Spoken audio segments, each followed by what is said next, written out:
abogada especialista en contratación pública. Quiero agradecer a Jorge Ruiz y al CAE por esta invitación a poder compartir con ustedes en esta ocasión dos temas muy importantes en relación a la ejecución de obras bajo el ámbito de aplicación de la normativa de contrataciones del Estado, la Ley 30.22.5 y su reglamento. Los temas que me han pedido tratar a través de esta conferencia virtual están relacionados a los requisitos para la suscripción del contrato de obra y las condiciones para poder dar inicio a la ejecución o al plazo de ejecución de esa obra.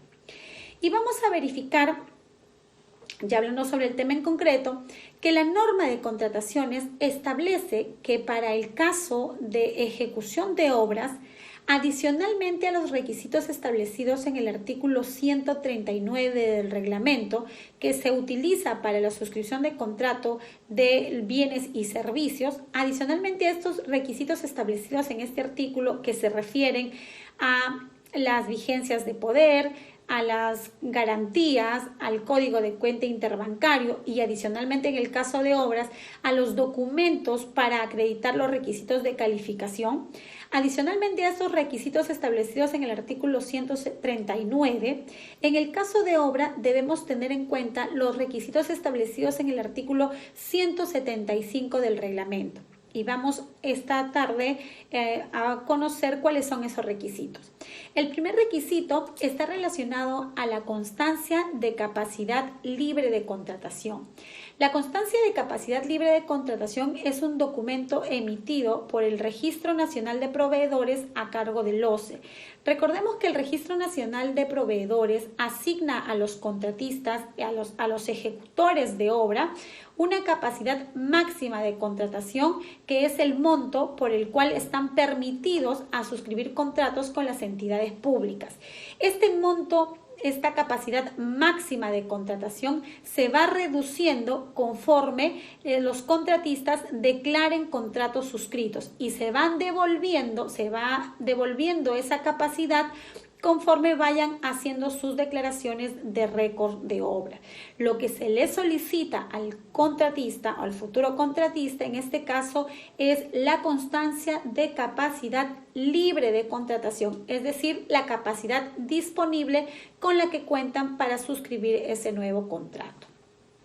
También deben presentar el postor ganador de la Buena Pro debe presentar el programa de ejecución de obra conocido como CPM, que presenta la ruta crítica y el calendario de avance de obra valorizado. Este documento debe ser también acompañado del calendario de adquisición de materiales o insumos, al igual que el calendario de utilización de equipos si es que la obra o la naturaleza de la ejecución de la obra así lo ameritara. Respecto a estos tres documentos mencionados, es decir, el CPM y los calendarios, la norma establece que estos documentos deben ser revisados y aprobados por la entidad. Señala un procedimiento, ¿verdad? Señala que deben ser primero revisados por el supervisor o por el inspector a cargo de la obra en el plazo de 7 días de haber sido presentados o de haber sido suscrito el contrato, deben ser revisados para que posteriormente en el plazo de 5 días la entidad proceda a aprobarlos. ¿Qué pasa si es que el supervisor o el inspector considera que existen observaciones a estos tres documentos presentados? Puede solicitar al contratista que subsane esas observaciones en un plazo máximo de 8 días. También podría darse el caso de que la entidad no aprobase estos documentos presentados. Para esta controversia, para esta no aprobación, seguirán vigentes todos aquellos documentos que hayan sido o que se encuentren en el expediente técnico de obra en tanto no se aprueben estos documentos. Recordemos que esta pequeña controversia o primera controversia que podría surgir entre las partes puede ser sometida por las partes a cualquier mecanismo alternativo de resolución de conflictos considerados para este proceso. Me refiero a la conciliación o al arbitraje y, de ser el caso, a la Junta de Resolución de Disputas.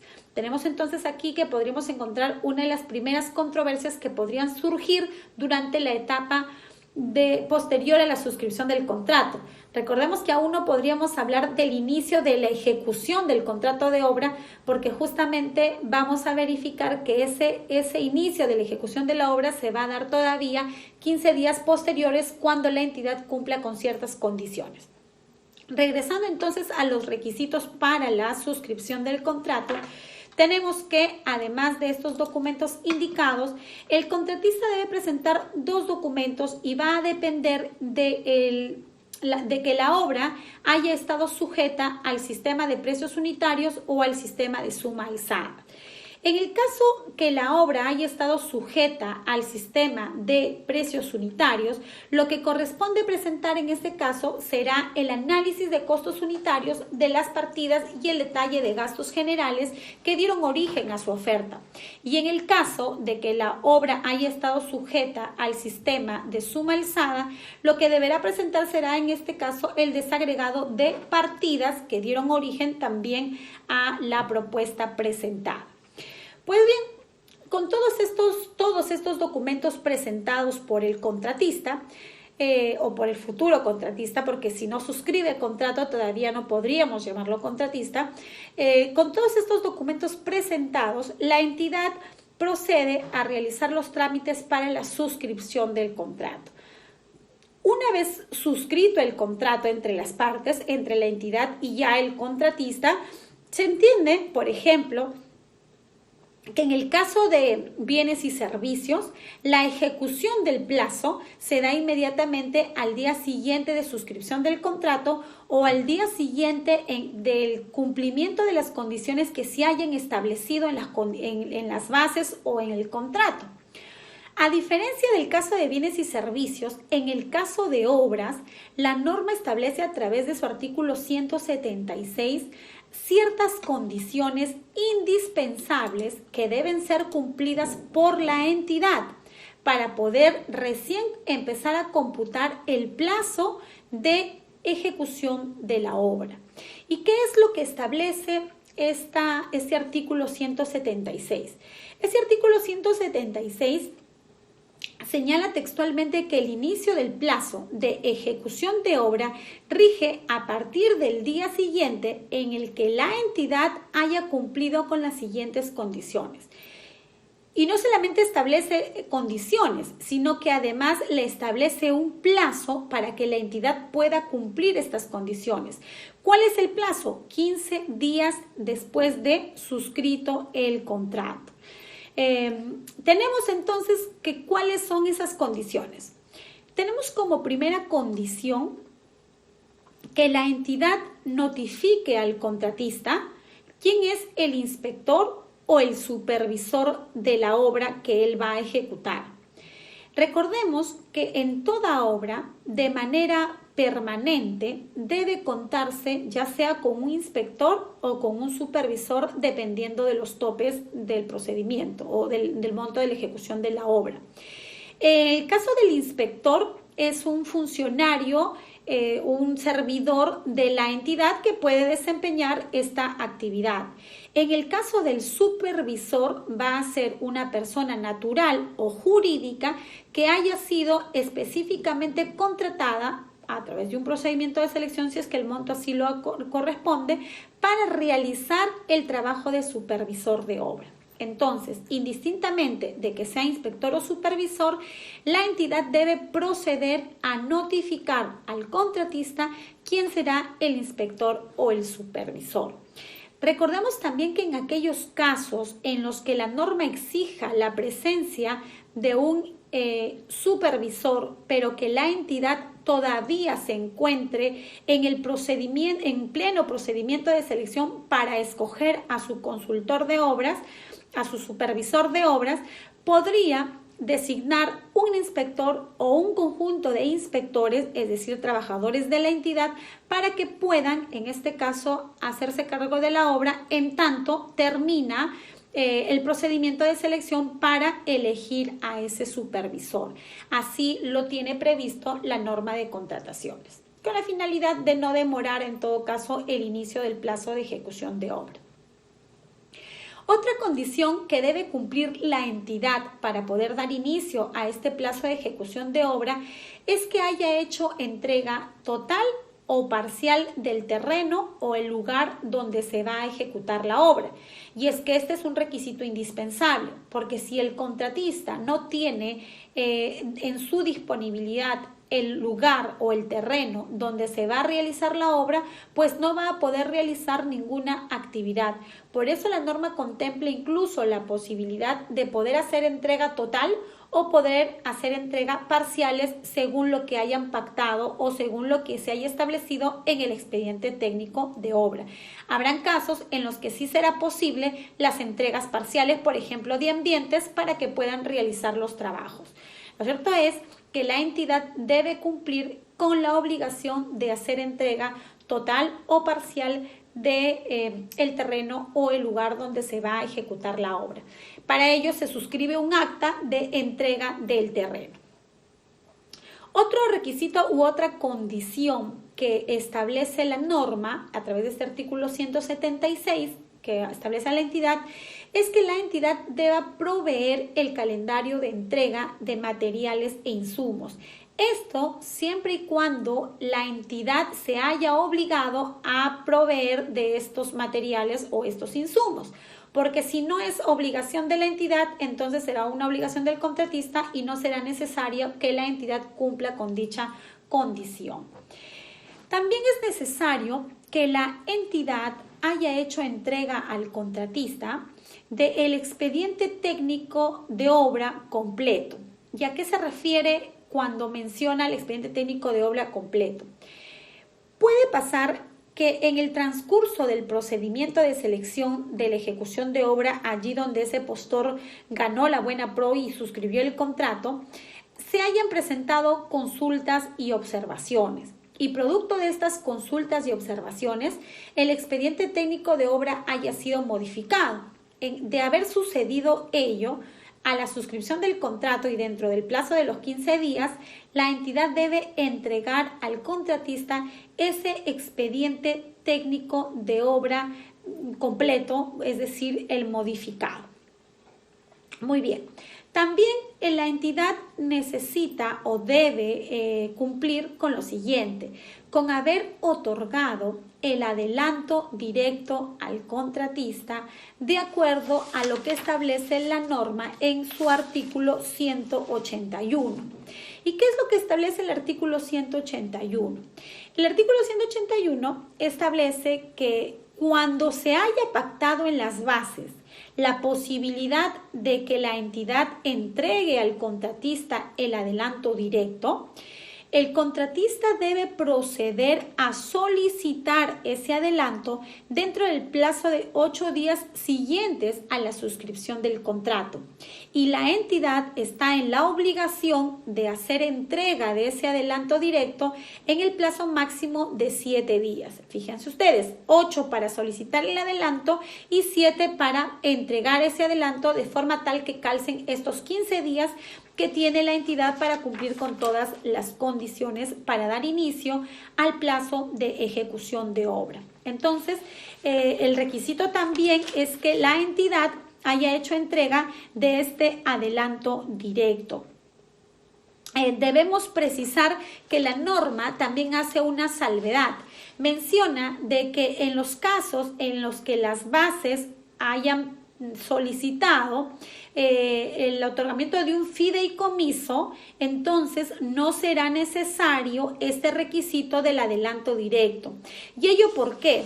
Porque cuando se ha previsto la posibilidad de que se entregue un fideicomiso, como en el caso del adelanto directo o el adelanto de obra, la norma establece que la entidad tiene 30 días después de suscrito el contrato para proceder a realizar los trámites correspondientes para la constitución del fideicomiso a fin de que pueda entregar al contratista ese adelanto directo a través de este fideicomiso. Recordemos que en el caso del fideicomiso de adelanto de obras solamente procede en el caso de que las obras tengan un valor referencial o presupuesto superior a 5 millones de soles.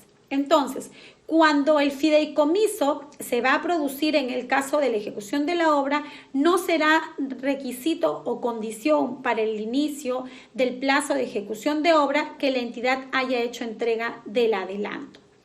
Pues bien, entonces esas son las 5 condiciones que deberían suceder y que debería cumplir la entidad para poder hablar o para poder iniciar el plazo de la ejecución de la obra. ¿Cuáles son? La notificación del inspector o el supervisor, la entrega total o parcial del terreno o el lugar donde se va a realizar o ejecutar la obra, el calendario de entrega de materiales o insumos, que se haya hecho entrega del expediente técnico modificado y finalmente que se haya hecho entrega del adelanto directo si es que no se va a constituir un fideicomiso. Esas son entonces las 5 condiciones que debe cumplir la entidad para dar el inicio de ejecución de obra. Ahora bien, un tema importante surge aquí cuando mencionamos cuáles son las consecuencias de que la entidad no llegue a cumplir estas condiciones dentro de los 15 días. Y nos preguntaremos, ¿es posible ello? Sí, es posible ello. En algunas ocasiones he visto casos donde la entidad deja pasar estos 15 días y no cumple con todas estas condiciones. Y hay algunos contratistas que han preguntado qué es lo que podemos hacer si la entidad no me entrega hasta la fecha el caso de, por ejemplo, el terreno. Aún no me ha hecho entrega del terreno y me está pidiendo que hagamos la recepción todavía la siguiente semana. ¿Qué es lo que establece la norma en estos casos? En realidad la norma faculta al contratista a poder iniciar el trámite de resolución de contrato. Es decir, si tú como contratista te sientes afectado por el hecho de que la entidad no ha cumplido con las condiciones para el inicio de la ejecución de obra dentro de los 15 días, como contratista estarás habilitado a poder iniciar los trámites para la resolución de contrato. Y no solamente ello, no solamente se podrá dar inicio al procedimiento de resolución de contrato, sino que el contratista estará facultado a poder solicitar un resarcimiento por los daños y perjuicios ocasionados por la entidad y que por el incumplimiento de estas condiciones que deban ser acreditados de manera adecuada y que pueden ser hasta por un monto equivalente al 5 por 10.000 por día, ¿sí? Por día del monto del contrato y por día hasta un tope del 75 por 10.000. Ese es entonces el monto o los topes por los cuales el contratista podría solicitar un resarcimiento por esos daños ocasionados por el hecho de que la entidad no haya cumplido con las condiciones a las que se obligó para poder dar inicio al plazo de ejecución de obra. Hay por allí algunos que dicen que además de este resarcimiento, también el contratista podría solicitar algún tema indemnizatorio que sería distinto a este resarcimiento por algunos hechos diferentes que podrían superar estos montos. Lo cierto es que la norma establece que como resarcimiento por daños ocasionados por el no cumplimiento de estas condiciones, vamos a encontrar esos topes, ¿verdad? El 5 por 10.000 con el tope del 75 por 10.000 del contrato, ¿correcto? Del monto total del contrato. Entonces, esas son las consecuencias que podrían suceder si es que la entidad no cumple con las condiciones que la norma le ha establecido. Pero también vamos a ver que la norma se pone en el supuesto a favor de la entidad, evidentemente, en los que la entidad no pueda, por ejemplo, hacerle entrega del terreno o se encuentre imposibilitada de decirle al contratista quién será el inspector o el supervisor. Pues bien, en estos casos, la norma prevé la posibilidad de que las partes, es decir, por un acuerdo mutuo, no de manera unilateral, sino que las partes se pongan de acuerdo para poder diferir el plazo de inicio de la ejecución de obra. ¿Es ello posible? Sí. ¿En qué circunstancias? En las que les estoy mencionando. Cuando la entidad se encuentre imposibilitada de poder designar o de poder decirle al contratista quién es el supervisor o quién es el inspector, o también cuando no haya podido hacer entrega del terreno. Adicionalmente, la norma también prevé la posibilidad de poder diferir el plazo de inicio de ejecución de obra cuando la estacionalidad climática no permite el inicio de obra, ¿no? Por ejemplo, podría ser que nos encontremos ante fenómenos climatológicos que impidan el inicio de la ejecución de la obra. En ese caso, las partes pueden ponerse de acuerdo, pueden pactar que el inicio del plazo va a diferirse hasta que culmine dicho evento. Recordemos que este pacto para poder diferir el inicio del plazo de la ejecución de la obra debe ser realizado a través de una adenda, es decir, un documento suscrito entre la entidad y el contratista, previo informe de la entidad en el cual justifique el motivo de esta decisión de poder diferir el inicio del plazo de la ejecución de la obra. En el caso de que las partes se hayan puesto de acuerdo para diferir el inicio del plazo de la ejecución de la obra, entonces ya no procede el resarcimiento del que les hablé hace un momento, porque el contratista está accediendo a esperar por esa entrega del terreno o por la designación del inspector o del supervisor hasta que la entidad pueda realizarlo.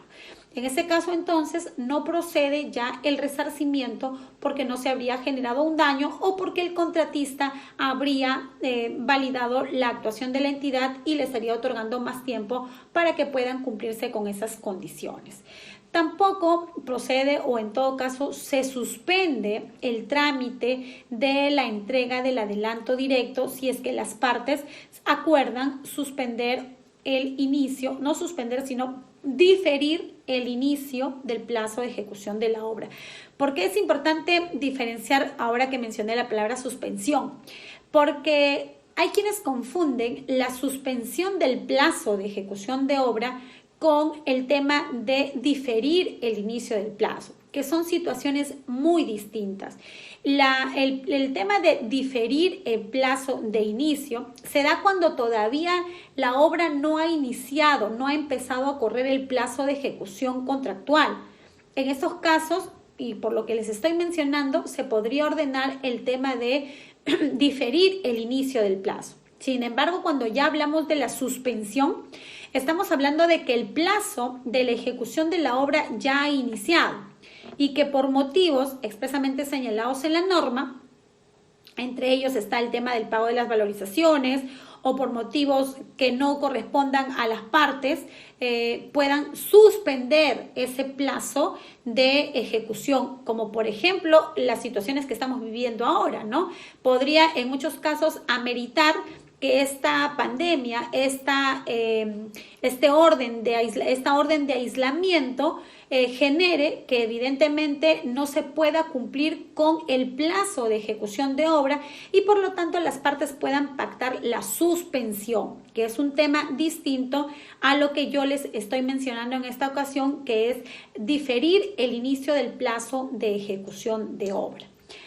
Pues bien, yo espero que con estos minutos de haber compartido con ustedes nos haya quedado muy claro cuáles son los requisitos para suscribir el contrato de obra y cuáles son esas condiciones que debe cumplir la entidad para poder dar inicio al plazo de ejecución de obra y además cuáles son las consecuencias de que la entidad no cumpla con estas condiciones. Espero realmente que con este video pueda contribuir en algo a la formación profesional que ustedes tengan, que este tema sea de su interés y que todos sigamos cumpliendo con la orden dada por el Estado del aislamiento social. Creo que juntos podemos hacer de este aislamiento una manera más amena de poder ir superando esta situación. Y estoy segura que pronto podremos vencer todos juntos de manera organizada al COVID-19. Sigamos quedándonos en casa mientras la orden de aislamiento se mantenga activa. Muchísimas gracias.